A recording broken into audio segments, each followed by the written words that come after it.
Iniciamos hoy con el capítulo 5 de este hermoso libro, y hasta aquí he podido observar la lucha del hombre por encontrar un significado y satisfacción de la vida. El tema básico es que la vida está vacía y no tiene sentido a partir de una relación con Dios.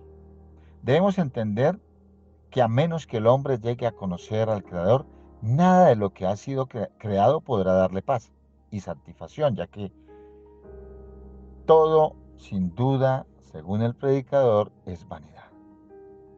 En este texto, del versículo 1 al versículo 7, el predicador nos presenta unos tics de cómo debe ser nuestra adoración a Dios, teniendo en cuenta que en estos tiempos la adoración a Dios se ha devaluado considerablemente. Entonces, en el versículo 1 vamos a leer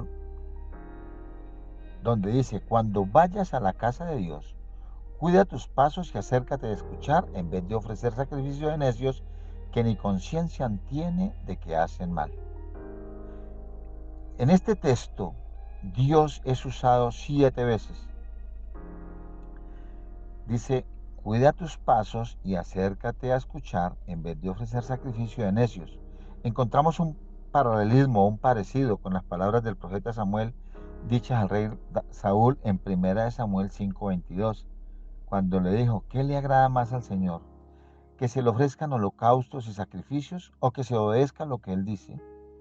El obedecer vale más que el sacrificio y el prestar atención más que la grasa de carneros.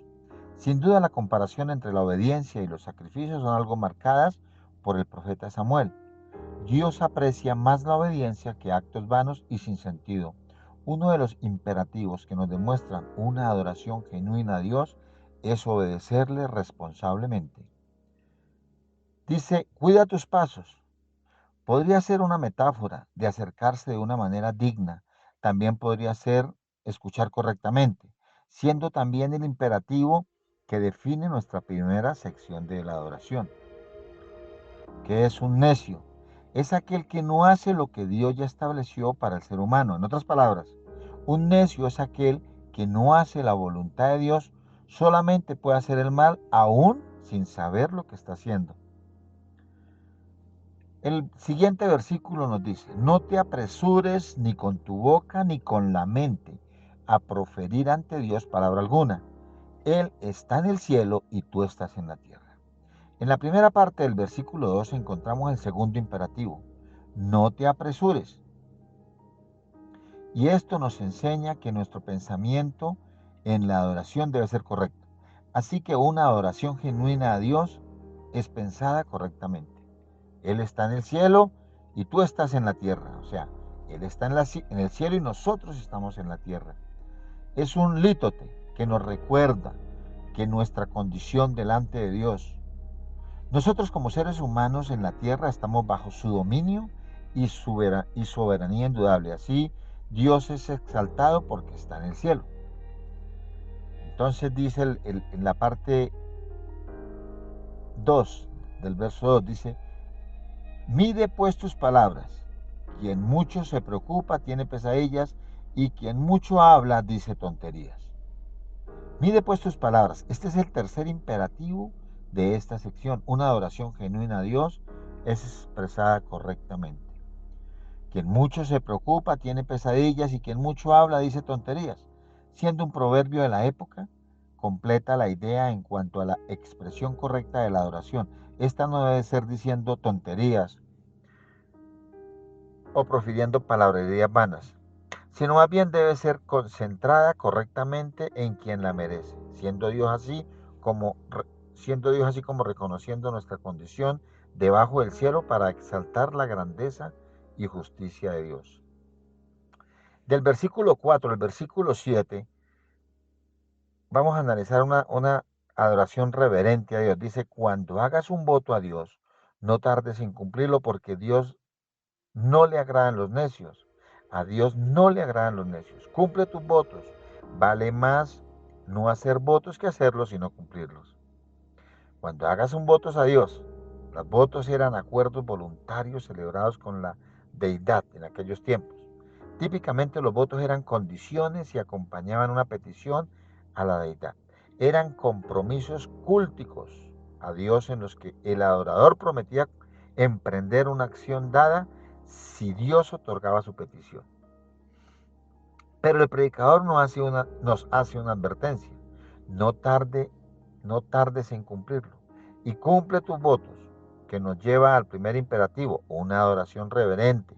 Nos demanda cumplir lo prometido. En Números, en el libro de Números y Levítico, los votos se usan para representar las ofrendas como pago por un pacto que se ofrece a Dios, por lo regular como pago por los pecados cometidos. Pero de esta misma manera también son importantes los votos que hacemos a nuestro prójimo, puesto a que si fallamos a nuestro prójimo estamos faltando también a Dios. Esto se explica mediante la afirmación que somos imagen de Dios. Si no cumplimos con nuestros votos, faltamos a la imagen de Dios, o sea, estamos faltando directamente a Dios. Como resultado de fallar nuestros votos, se nos compara como necios nuevamente. El versículo 6 dice, no permitas que tu boca te haga pecar, ni digas luego ante el mensajero de Dios que lo hiciste sin querer, porque ha de enojarse Dios por lo que dices y destruir el fruto de tu trabajo. Aquí vamos a saltar la palabra pecar. Es todo lo que va en contra de lo que Dios estableció para el hombre. La desobediencia, el no prestar atención, el no ser íntegros, son uno de los ejemplos que presenta nuestro texto. Algunos estudiosos no están seguros quién era este mensajero del que habla en el texto, pero este versículo podemos suponer que había un funcionario del templo cuya tarea era asegurarse de que los adoradores habían cumplido sus votos. No permitas que tu boca te haga pecar, ni diga luego ante el mensajero de Dios que lo hiciste sin querer. Nuestra integridad está en juego. Si no cumplimos nuestros votos, además también lo está si cambiamos de parecer delante del mensajero de Dios. ¿Por qué ha de enojarse Dios por lo que dices y destruir el fruto de tu trabajo? Esta es una pregunta retórica que contiene un antropopatismo, o sea, enojarse con Dios, atribuirle una emoción a Dios que nos demuestra que hay graves consecuencias si no tenemos una integridad en nuestra adoración. Dice el último texto, más bien entre tantos absurdos, pesadillas y palabrerías, muestra amor a Dios. Absurdos, pesadillas y palabrerías. Es un refrán de la época para mencionar las cosas superficiales o superfluas, vanas, en otras palabras que no tienen importancia. Temor a Dios se usa como metáfora de una relación con Dios, también como reverencia a aquel que un día juzgará nuestras vidas. Es también una acción de reverencia a la magnificencia de Dios. Todo el versículo nos entrega el último imperativo. Una adoración reverente demanda abandonar lo superfluo. Respetar a Dios o tener temor a Dios es el acto más alto de la oración a Dios. Esto es tener una relación genuina y reverente con Dios. Entonces nuestra oración va definiendo en términos de qué tanto conocemos a Dios. ¿Qué es lo que quiere o cuál es su voluntad? Son quizás las preguntas más comunes que podemos hacernos. La propuesta de este texto es simple. Dejémonos de comentarios vanos, de comentarios sencillos, sin sentido, y busquemos una relación más personal con Dios. Como resumen, el texto nos pide de una manera imperativa rendir adoración a Dios de una manera genuina, como también con reverencia, eh, de manera genuina, obedeciendo de una manera responsable, pensando correctamente y expresándonos adecuadamente, así como reverente, cumpliendo nuestras promesas, teniendo integridad y abandonando lo, lo sencillo, así poniendo nuestra vida exclusivamente en Dios. Debemos mostrar una adoración correcta delante de Dios, no solo en el templo, sino en nuestra vida, sino en nuestra vida cotidiana, obedeciendo a Dios, teniendo integridad y siendo respetuosos, tanto si vamos al templo o si le hacemos una promesa. Nuestro pensamiento debe ser íntegro y sincero. Debemos adorar a Dios de una manera genuina y reverente. En cuanto a las promesas, debemos recordar que Dios, su imagen, está representada en nosotros. Por lo tanto, hacer una promesa a tu prójimo y no cumplirla es faltar a la imagen de Dios, palabras sencillas, seguimos actuando como necios y faltamos a Dios cuando no cumplimos lo que prometemos a nuestros semejantes, siendo solo dos opciones las que tenemos: actuar como un necio o llegar a ser un sabio con temor a Dios. ¿Qué escogeremos nosotros? Siempre teniendo en cuenta que el final de este hermoso libro nos marcará el fin del discurso del predicador. Gracias, Padre, por esta palabra que nos ha dado. Gracias por tu infinito amor y por tu infinita misericordia, Señor. Mi alma te alaba y te glorifica en Cristo Jesús. Amén y amén.